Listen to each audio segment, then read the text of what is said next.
This is Mr. Smith, and here is a brief overview of SketchUp, which you can download for free at SketchUp.com.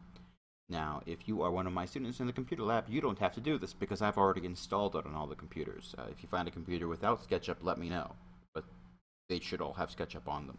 If you are doing this at home, however, you might not have SketchUp already. In that case, you go to SketchUp.com, click download SketchUp, it asks you how you want to use it, you pick that option, and eventually, if you're not using it to design 3D stuff or a motion picture, chances are you can use it for free. So that's awesome. Moving on, when you open up SketchUp, it's going to look something like this probably. It'll ask you to pick a template.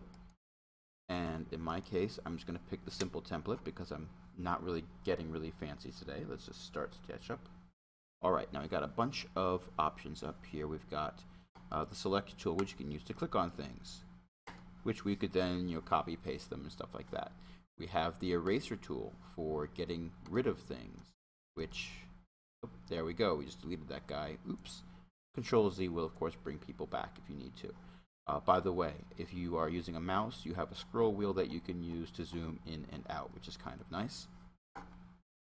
We have the pencil tool, which can be used to draw lines, and I'm not going to use that right away. Instead, I'm going to start off with one of these shapes here. We've got the rectangle tool we can use. We have the circle tool, and we have the polygon tool. And we even have the arc tool, which is kind of neat, where you set up the length of the flat side and then you determine how it's going to bend. And some things look a little funky just because we are editing a 3D environment on the 2D surface that is our monitor. But, it works. Alright, next tool here is the push-pull tool, which is really, really cool because you can click on a surface and make it come up or down, which is kind of neat. So I can turn all of these into 3D shapes just by doing this, and it works for any shape we've got here, and I can pull them back and forth, which is kind of neat. So we've got that.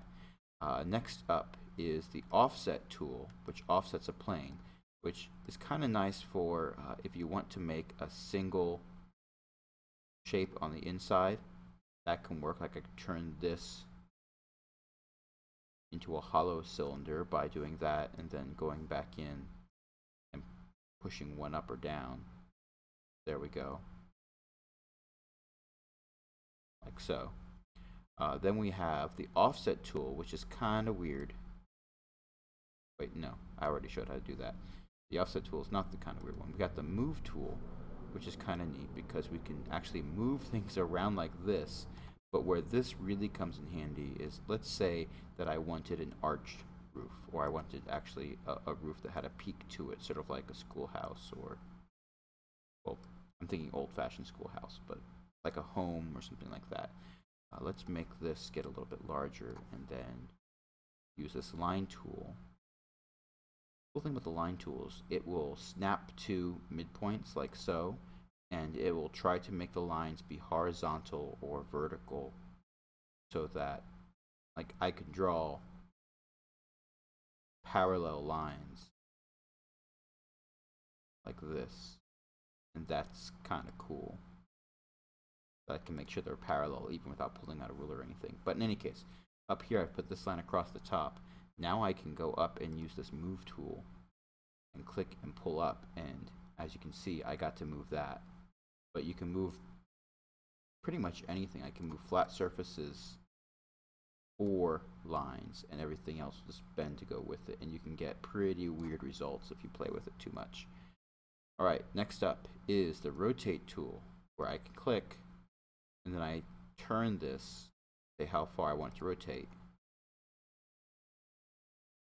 And again, I start to get some really weird results with this. So, use this sparingly unless you know for certain that you want something to be bent in a certain direction, because you can really make things look weird. We have the scale tool, which can make things bigger or smaller, like so. have the tape measure tool.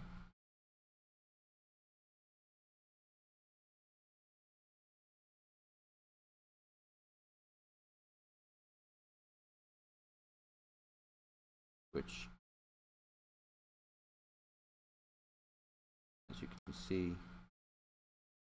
if you do it just right, it will tell you what the scale is meant to be, so it'll tell you the measurement of certain things, which would be good if you're trying to compare different objects and make sure they all match up. We also have the text tool to add labels.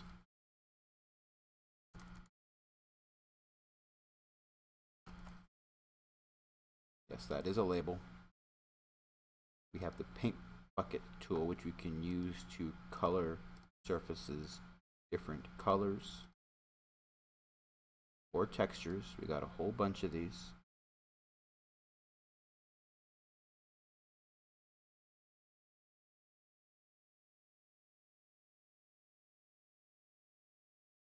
You can spend all day playing with this one, actually. We have this tool here, which starts off as the orbit tool. Everything here changes your point of view. So if I pick this, I can click and drag to spin this around like so. I could even look underneath and above. If I right click when this tool is selected, I can change to pan, which doesn't rotate, but it changes where everything is placed. I can do look around, which is a little freaky. Walk.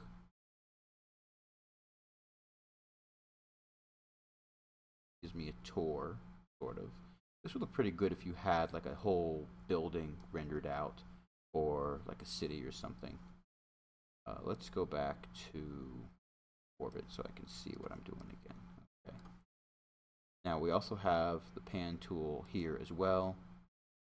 We also have the zoom tool here, which I almost never use because you can just use the scroll wheel. Zoom extents.